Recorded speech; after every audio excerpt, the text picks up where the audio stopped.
Welcome to another episode of the Money Wheel Podcast. The journey to wealth starts here with your host, Don Shade. Hello, my friends and future millionaires. My name is Kris Hutchinson. Welcome to the Money Wheel. So in the last few episodes, Don showed you how to set up your business entity and your bank account.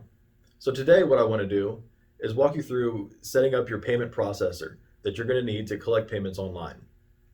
Now, the most popular one that everyone uses and everyone's familiar with is PayPal. And it's super easy to set up and to get your codes that you need to host PayPal on your website. Now, when we first started off with online business, Don and I were doing drop shipping, which is a form of e-com. And we started off with PayPal because, again, everybody recognizes it. They know who it is. They trust PayPal. So that's what we were using to begin with. However, within the first few months, when PayPal saw that we were doing drop shipping, they decided that they didn't want to work with us.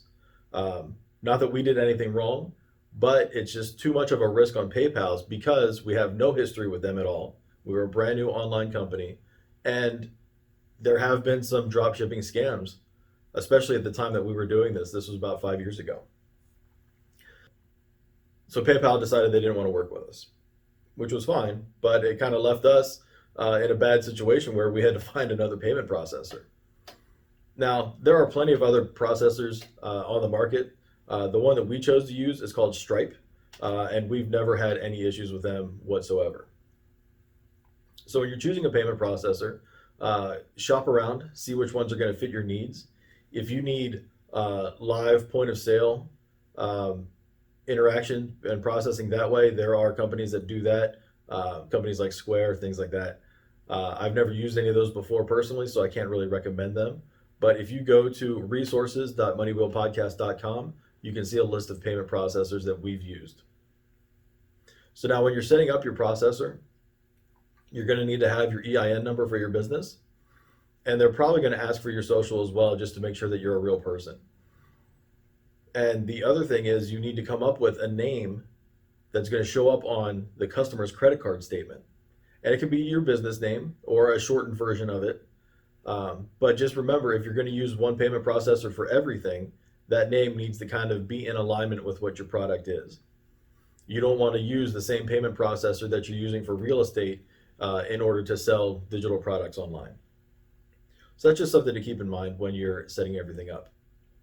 So that's all I've got for today on this episode of the Money Wheel, and we'll see you next time. Thank you for listening to the Money Wheel Podcast. If you enjoyed this episode, please subscribe and like the podcast.